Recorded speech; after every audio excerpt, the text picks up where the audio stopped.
I, 45M, have been married to my wife, 42F, for about 18 years now. She works in marketing at the regional branch of a pretty well-known company and I work in a senior role at a software company.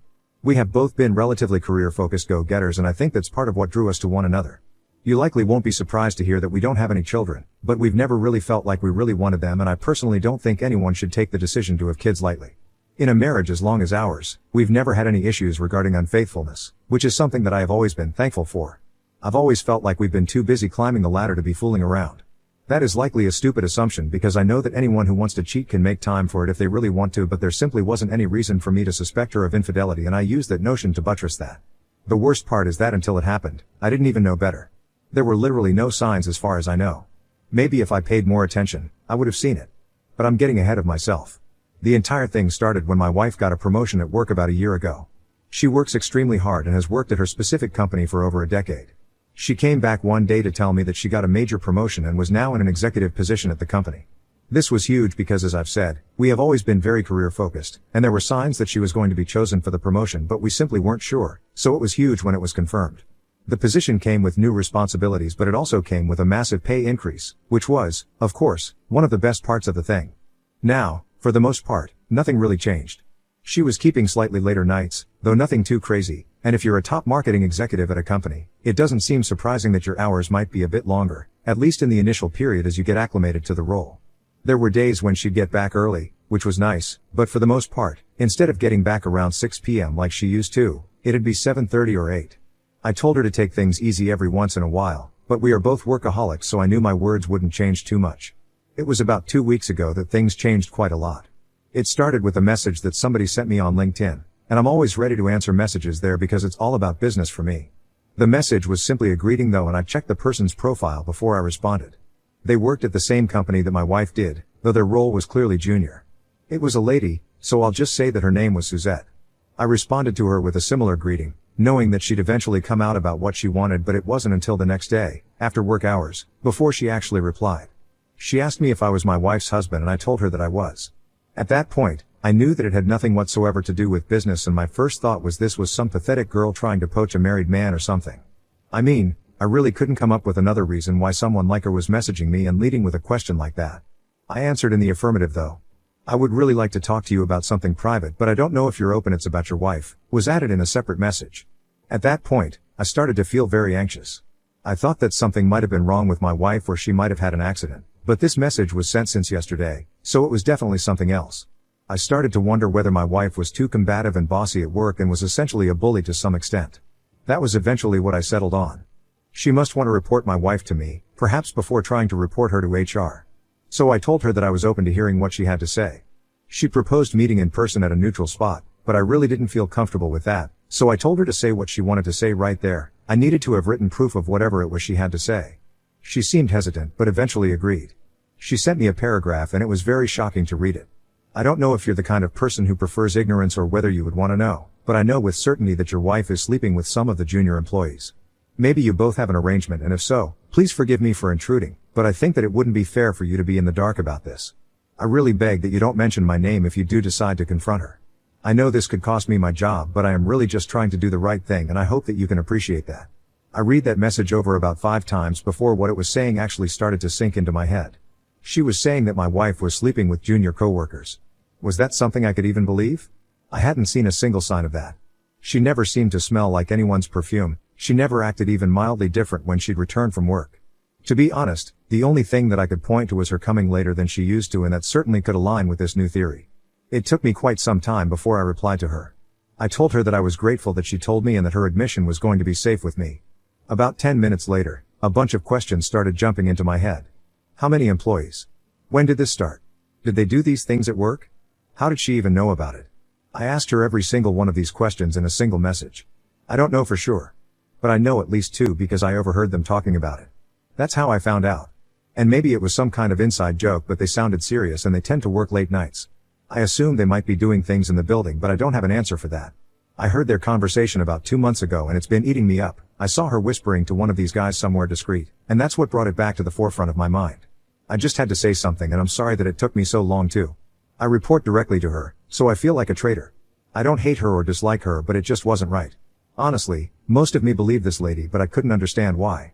Maybe because it just seemed so improbable that someone would go to those lengths to lie to me.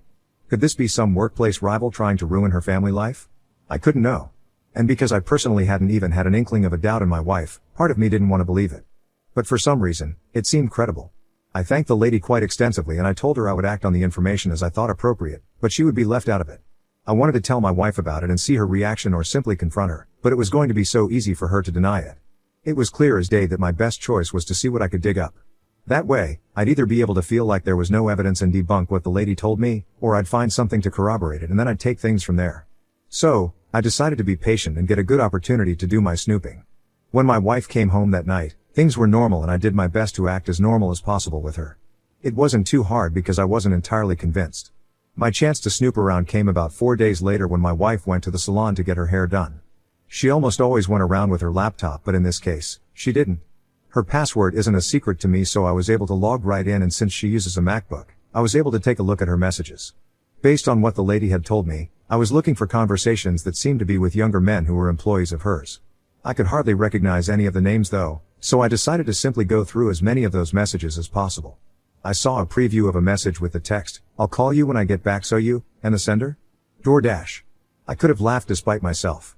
So I opened it up and started to go through the entire thing. Apparently, she had saved the contact which belonged to some guy called John as DoorDash to make things less suspicious if I just happened to see a message from him pop up. At that moment, I was absolutely furious, and by the time I got to the point where they were sending steamy texts back and forth, I almost lost my mind. He had sent her pictures, she hadn't sent him any, and she responded very positively to his. At one point, I realized that I had been staring blankly at the screen for a few minutes. Honestly, it's hard for me to express how heartbreaking it was to discover that. I decided to leave the chat, but I made sure to keep as much as I could record as evidence. After that, I went back to the chat to continue scrolling through and looking for other people that she was having affairs with. I'm not going to bore you all, but there were 2 other employees. I could tell they were employees because work was mentioned in like 5% of all the messages while the rest was just explicit stuff, and judging by their images, none of these men could have been over the age of 30. That was making things a lot worse in my head. I took all the evidence that I could get and honestly, I'm quite baffled on what to do next. Is it as easy as just confronting her and then going for a divorce? Is that really all that I'm going to do? This is a woman who comes home every day, kisses and hugs me, and acts like there's absolutely nothing that's wrong. We've slept together several times since her affairs started, and now I know that it is an absolute priority that I get tested. I'm going to do that, but I want to figure something out and I need opinions on it. Should I just leave it at divorce? Or should I hit her harder than that?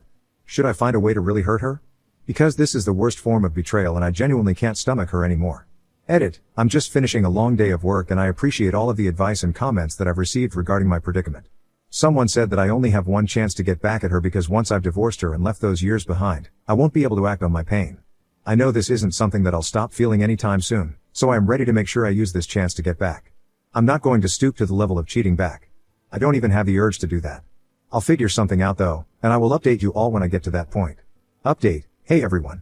I wrote an earlier post about my wife who was promoted and started cheating on me with her junior employees, about 3 of them that I know about. It's been several months since then and to be honest, I forgot about updating you all in the midst of all the drama in my life. But now that things are over, trust me, it came to mind and I'm here to tell you all how things played out. It's all good news. So, when I finally decided that I was going to confront my wife about the entire thing, I made sure to go and get an STD test done first.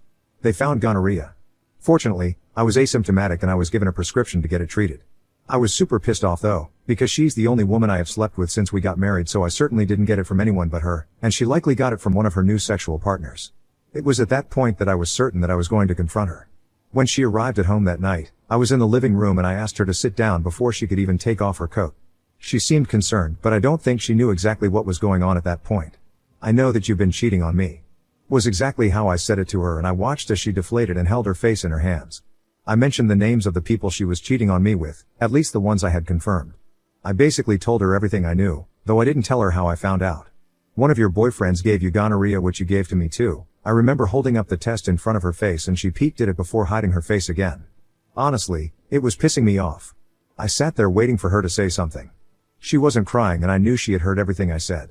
It took about 3 minutes before she looked up and shook her head and said, "I'm sorry, I'm really sorry." The way she said it would have worked if she had scratched my dream car, but not for cheating on me with multiple men. I don't even have any excuse. I can't defend myself. I thought you would never find out. I don't even know how you found out.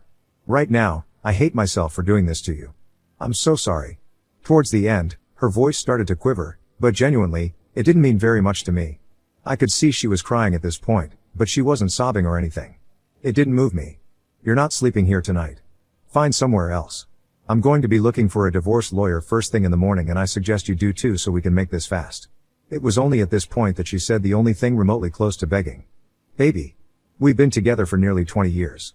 Can't we? And then she trailed off. I think she wanted to ask if we could work things out, but I think she recognized that wasn't possible considering how deep her transgressions were. In response, I only told her that I'd wait in the living room while she packed any of the things she'd need for the next week. We'd arrange for her to get more of her stuff later. She stood up and went to the bedroom after that, and that was all that was made of our confrontation. Probably the most mature way to react to a fuck up of that magnitude. She eventually left the house, and the next phase was the divorce stage. We both got lawyers, the papers were served and signed very quickly, and we eventually got into the proceedings. Fortunately for me, I had all the evidence of her infidelity, including my STD test, and it was presented in a very effective way by my divorce lawyer, who was a total rock star. Things went on for quite a bit but ultimately ended in my favor because my ex-wife's promotion meant that she started earning significantly more than me, and I ended up getting a pretty nice alimony judgment, even though I really do not need it. I'll use it to pay for a hobby or two when it comes. The house was a tough one because we co-owned it, but her higher income meant she'd be better set to find a new residence. I got that one too. We each had cars and she kept hers naturally, but there was no way for me to get that from her as things went. That was how we finally split ways for good, and I was very happy with what I got. I wasn't done though. I really wanted to go after her affair partners, but after really thinking about it, I decided not to. These people were employees, and it was hard to be sure that they weren't coerced into it at the start, regardless of how much they seemed to be enjoying it later on. She took advantage of them as their boss, and I decided it was too messy and not worth the effort to get on them. However, regarding her, it was easy for me to make a report to HR at her company from an anonymous address. I had to let them know that one of their top-level executives was coercing junior employees into sleeping with her, and I recommended they start an investigation. That happened, and long story short, she was found to be guilty of the allegations. Several junior employees directly beneath her were questioned, and there seemed to be a fourth person that I never found out about. The lady who had exposed the affairs to me in the first place was feeding me insider updates because all I got officially was an email telling me an investigation was commencing and an investigation had been completed. Her punishment? She lost her job. I know it won't be too hard for her to find a new job based on merit, but with sexual misconduct allegations following her around, she's not going to have an easy time.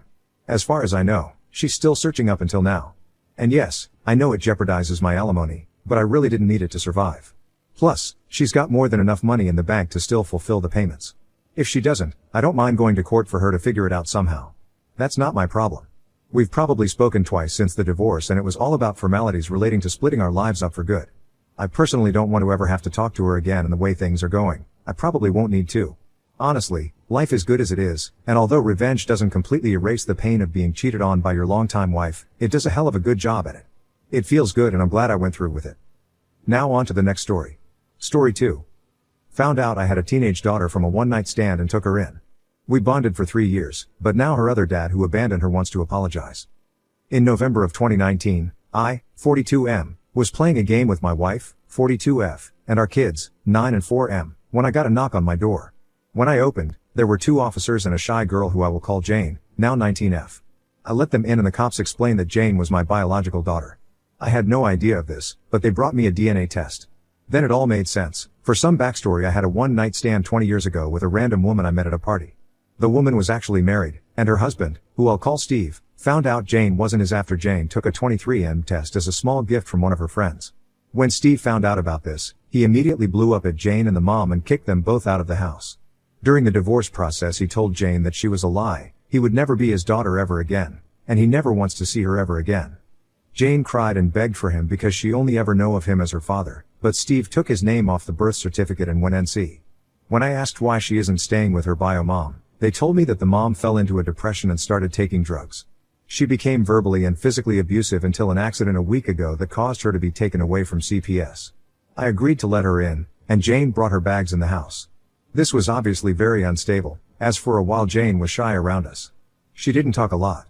My wife and I were welcoming to her as much as we could. Our oldest son Alex immediately started loving Jane and tried to spend time with him. He always wanted a sister and spent a lot of time with Jane. Our younger son Tony was a newborn when she arrived, so he just grew up with her and loved her naturally. Over time, Jane started becoming more open with us. We got closer and closer, and in December 2020, when the family was having a movie night, Jane kissed me on the cheek and said, "I love you, Dad." We all cried, except me, lol, of happiness. My daughter is now a beautiful 19-year-old lady in college, and it's like we already raised her for the 19 years of her life. Now to the problem. I got a random message a week ago from someone I didn't recognize. When I opened it, I realized that Steve had sent the message. It was pretty long, so I'll just reword it here. "Hello, my name. I want to talk to you about Jane. When I found out she wasn't mine, my world shattered. I kicked her out because I couldn't bear to see her after the love of my life had betrayed me in such a devastating way. I know you had no fault in this, but it still hurts. Over the last year I've realized, my daughter will always be my daughter and nothing can change that. I want to reach out to you so I can apologize to her. Please let me see her again." At first I wanted to tell Jane, but then I remember a conversation about 7 months ago. My oldest son asked about Jane's other father, Steve, and I overheard Jane say something like, "Oh, you mean ex-father?" He doesn't realize the damage he had done to me, and it took so long to recover. I have confided in only my wife about this, and she told me to just leave the message be and ignore it. So now I'm stuck with 3 outcomes. 1. Tell Jane about the message and raise hellfire again. 2. Respond to it myself and see how it goes. 3. Just ignore the message and let our life continue as normal. I'm not sure completely what to do. Edit. Forgot to mention that my daughter still lives at home since the college isn't far away and she wants to save money. Just in case that's important. Also, she was more open to us about Steve as time went on, and she claims to have no love or respect for him anymore. Comments. Did Jane ever get therapy for this abandonment? I can appreciate that she said ex-father and all, but most children, even if abused or abandoned, desperately want a connection with their parent. They may talk a big game, but it's a protective mechanism. As an example, I went no contact with my father in my teens and didn't reconnect until I was early 30s. I spent a lot of time in therapy in my 20s regarding the abuse I suffered as a kid from both parents. But that didn't make me not want them. I get that my story is anecdotal, but you can hit up any family therapist and they could give you a lot of similar stories.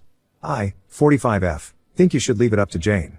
Show her the message and tell her that you will support her in whatever she chooses and nothing will change for you if she wants to see where this goes. Is Steve a jerk who royally fucked up? Yes. But he's human. And had he not fucked up, you'd likely not have your daughter in your life in this capacity. If she were 10, I'd likely tell Steve he can take it up when she's an adult. But she is 19 and is an adult, so I would not take away the opportunity for her to choose for herself. If you do and she finds out later, you'll be the bad guy. The police highly recommended I get therapy for Jane. After the long legal part of me officially becoming a guardian for her, we got 2 therapy classes, one individually for Jane, and one for the family of how to adjust. We spent 2 years in each.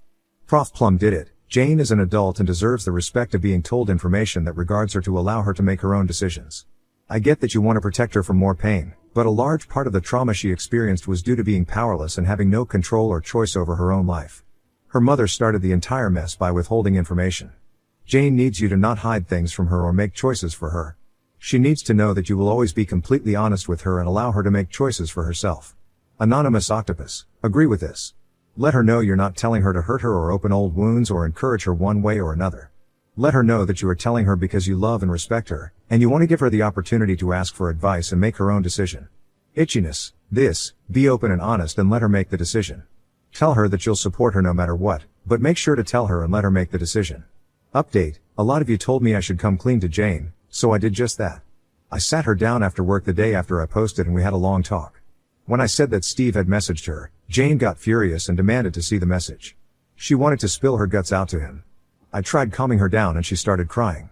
She said she still thought of him as a dad when the news came out and was scared that he would get rid of her, that she began having a hard time trusting people because of what happened.